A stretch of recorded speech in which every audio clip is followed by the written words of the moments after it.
à tous, on se retrouve pour une petite position de finale, une petite étude. En même temps ça va être un peu une sorte de combinaison un peu avec un petit thème caché évidemment.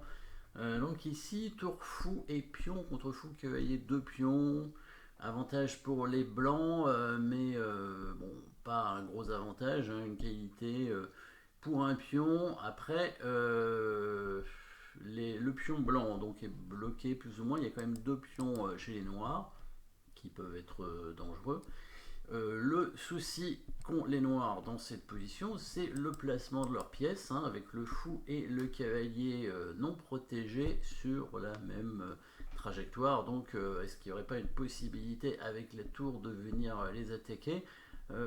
Évidemment, on pourrait continuer la partie normalement en faisant fou G2 par exemple, mais les noirs vont faire un coup comme cavalier C5 pour défendre le pion. Si on vient là, hein, fou G2 pour attaquer le pion, il va faire cavalier C5 qui va défendre son pion. Et c'est pas du tout sûr qu'on gagne, hein, je pense qu'il n'y a pas un énorme avantage matériel.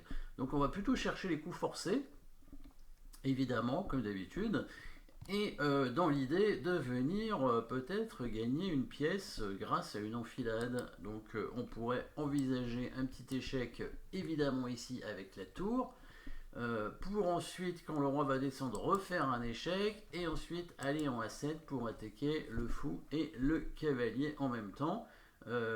Comment va-t-il faire pour les défendre? Peut-être qu'il faudra qu'il vienne avec son roi jusqu'en B6, hein, pour défendre son fou. Il n'a pas trop le choix, hein, puisque quand on vient en A7, on attaque le fou, et s'il le bouge, il y a le cavalier qui est perdu, et si le cavalier bouge, inversement, c'est le fou qui sera perdu. Donc il n'y a que le coup roi B6, hein, donc tour H8, roi D7, tour H7, roi C6, tour A7, roi B6, pour défendre le fou.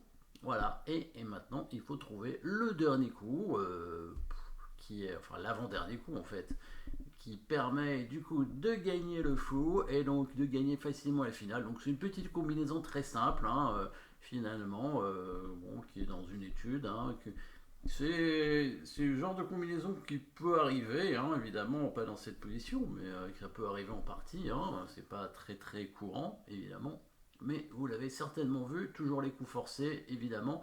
Donc tour H8 échec, le roi est obligé, hein, d'aller sur la 7ème rangée.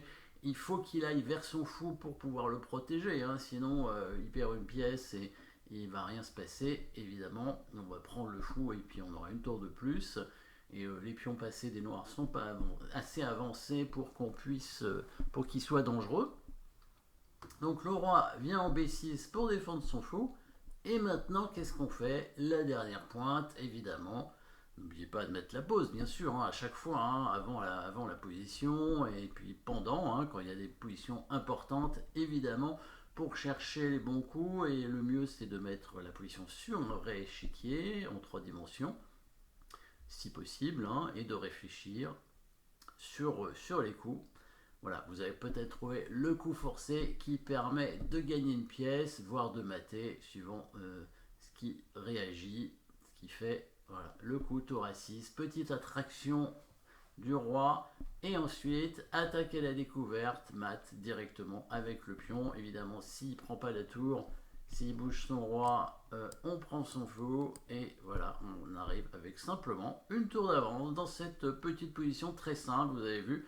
Voilà, rien de particulier à voir ici, simplement des coups forcés avec deux coups d'échec et la tour qui vient se mettre en A7, hein, pour créer une enfilade. Le cavalier qui peut rien faire, hein. De toute façon le fou est trop loin, on ne peut pas l'attaquer, et le fou ne peut pas donner échec. Enfin, s'il donne échec, on le prend tout simplement. Voilà, merci d'avoir suivi cette petite position simple et à très bientôt.